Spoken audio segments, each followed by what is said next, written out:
Ladies and gentlemen, we are here at the Grand for Networking in Nakama 2019, and I am like fanboying over here because right next to me is Becca, the DM, the Dungeon Master of a wonderful D&D podcast called The Dice Girls. How are you doing tonight? Fantastic. Having a wonderful time. Good. I'm so glad to be here. Yeah, I'm really grateful.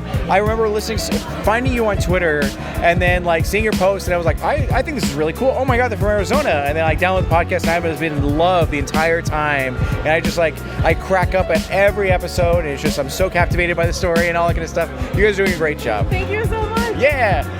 I normally at this time, okay, I will just jump into origin story. How did you guys think of the Dice Girls and come about? Oh man. So one of our players, Ashley, she plays Rachna. She introduced me last year to the Adventure Zone, which was my first experience with a D&D podcast ever. And I just became ridiculously obsessed with it. And so she and I kind of talked about like, well, we both want to play D&D. Yeah. We don't know how or where to get started or who to play with. Why don't we like get a group together and start a podcast together? And so I knew Kim and Alexa, our other two players, and I said they would be perfect. Yeah. Let's ask them to join us. And we just kind of got together and made the Dice Girls. Yeah, that's super cool.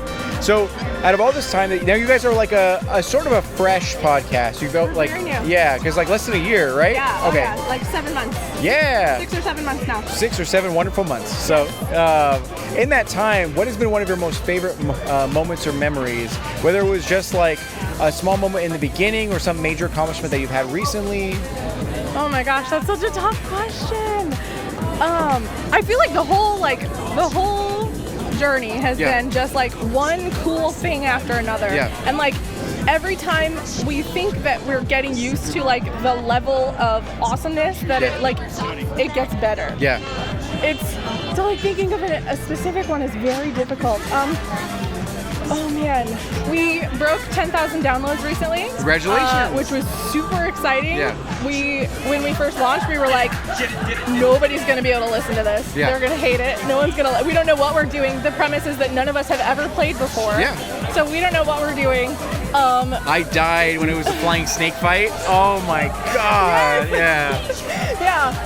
and so just the response that we've had is absolutely shocking every day to us.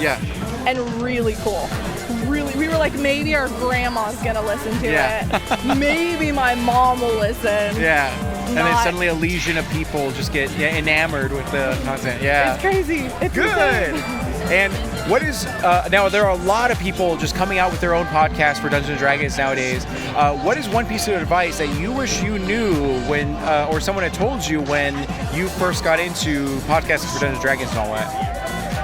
I think maybe just like the number of places to submit your podcast. Because at first I think we were only on a couple.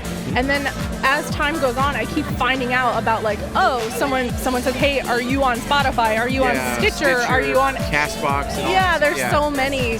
And if I had maybe like a list, or if I had even known to like look up a list of, because I know most podcasters pull from just iTunes.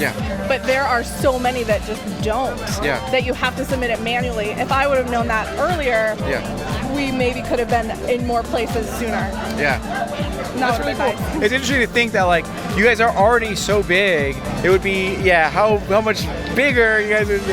So it's interesting. So it's cool. So as a Dungeon Master, going into that question as well, what is an aspect that you're very proud of as sort of a Dungeon Master that you like kind of pride yourself in? I am super into consuming media more than once. And so like my favorite thing about going back and like listening to, for example, the Adventure Zone, if you listen to it the second time, you pick up on so much more. A lot of riffs, like hints. He left so many breadcrumbs for things that were happening and things that were to come. And I try to adopt that same style, where even now, as early as we are in the podcast, I know that after everything is said and done, if someone goes back and listens, they're going to catch so many things. And I'm really excited for that. It's that whole aspect of storytelling where it's like, if a loaded gun is in Act 1, then in Act 3 it has to go off. It's just like, so it's really cool. Exactly. Perfect. And then where can we find you guys online? We are on all social media at the Dice Girls. That's Facebook, Instagram, Twitter. Especially, we're very active on Twitter. That's probably the best place to interact with us. And then we also have a website, thedicegirlspodcast.com.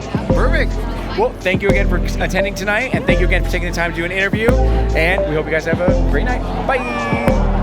Thank you. I like it.